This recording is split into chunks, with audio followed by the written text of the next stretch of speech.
Welcome to step 3 of building an anti-bias classroom, fostering student dissent. We are so excited that you're here.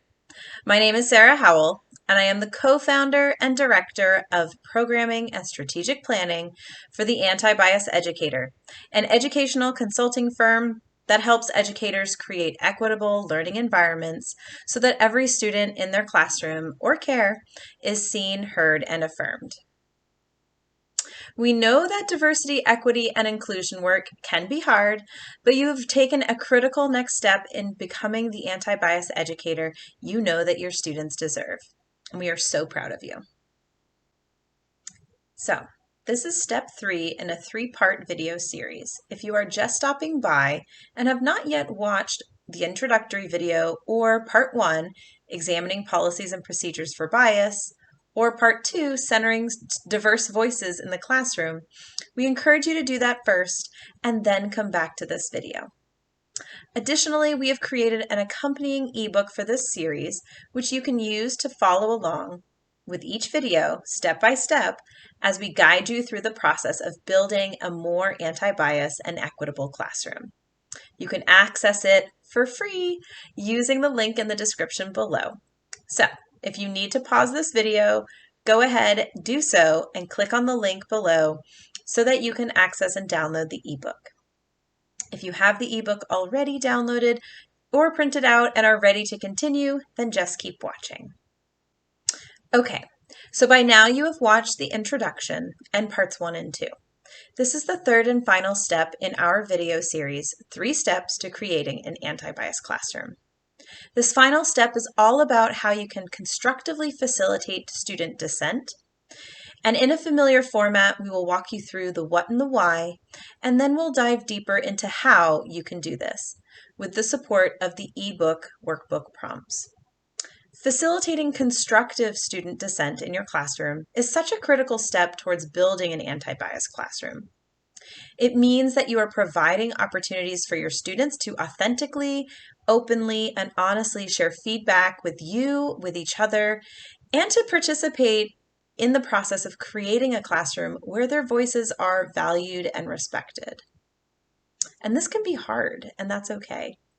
An anti-bias teacher intentionally provides opportunities for students to voice their opinions openly and honestly, and also to create space where students can listen and respond to each other respectfully and thoughtfully. Facilitating constructive student dissent through dialogue, consensus, disagreement, resolution is all an important part of preparing our students to be global citizens in this ever interconnected world. So how do we do this? Well, the following questions will help you to identify opportunities to incorporate student voice, choice, and input into the classroom learning environment. This will help you to make your classroom more student-centered and foster greater student buy-in, and ultimately cultivate a learning environment where your students' voices and opinions are honored and respected authentically. Like in steps 1 and 2, you will want to answer the questions in the ebook openly and honestly. Once you've answered the questions, then go back and reread your responses. Use your responses to these questions to help you shift your curriculum and your pedagogy to allow room for more student voice. So, thinking about your classroom, your content, kind of the overall curricular structure, think about these following questions. Where do students have the opportunity to share their opinions with you in the class? How do you prepare for these opportunities? And how do you respond? How often do you seek feedback and receive feedback from your students? How do you collect it? And what do you do to reflect on that information when you receive it? So personally, I really like to use a similar student feedback form for my classroom year after year. And ideally, I have the students answer the questions anonymously at least 2 times a year. I ask questions about the classroom environment, the content of the class, and also just like how students feel when they walk into my classroom, what their interests are, if they feel like they are known and that they are seen. By using a consistent survey year after year, I've been able to track student responses, see what units, learning activities, and maybe even aspects of the classroom environment that I need to improve upon. And so by seeing that data over time, I'm able to respond and show my students that I trust them and their feedback. Surveys and feedback like this can sometimes be painful, especially when you thought you were doing a good job in a certain area.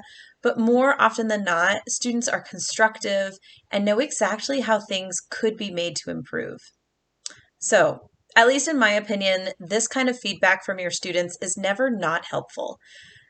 Additionally, if you talk about the feedback that you receive with your students and what you plan to do with it to make changes, you further demonstrate that you authentically care about their opinions, who is in your classroom, and what their learning experiences are going to be. So, as before, I'm sure that there are some questions that are surfacing for you as you are going through this process.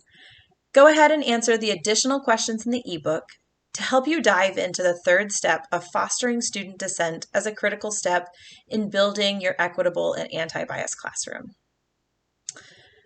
And if you want to dive in more, please know that we are here for you.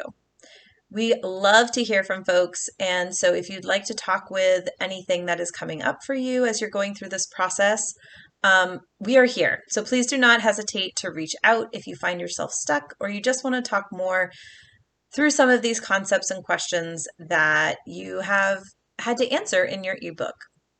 Our contact information is in the description below, and you can also find us on the World Wide Web.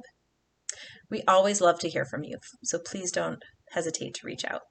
Best of luck to you. You got this.